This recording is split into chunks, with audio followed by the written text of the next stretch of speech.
When I was growing up, QE2 was an ocean liner. But QE2 is now the name of an adventurous new Federal Reserve monetary policy, and believe me, it's far from smooth sailing.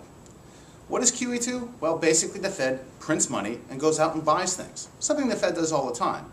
But this is a particularly risky maneuver. First of all, we don't get much for it.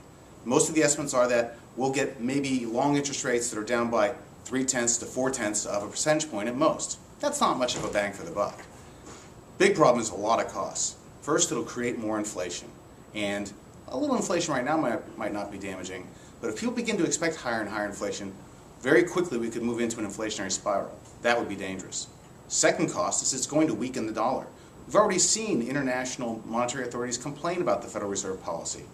At a time when we need exports to contribute to faster growth, picking a fight with the international economic community is not a good idea.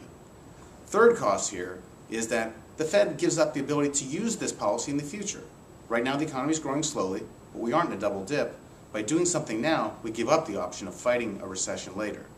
And fourth and most important, this injects the Fed square in the middle of politics. QE1, the massive federal interventions during the financial crisis, was very controversial.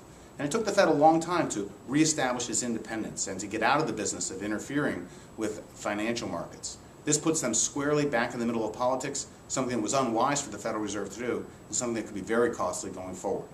So we have a policy that doesn't get us much, comes with substantial costs, and makes Federal Reserve policy harder going forward, not easier. That doesn't seem like a good idea. Let's just hope the ship stays on the surface.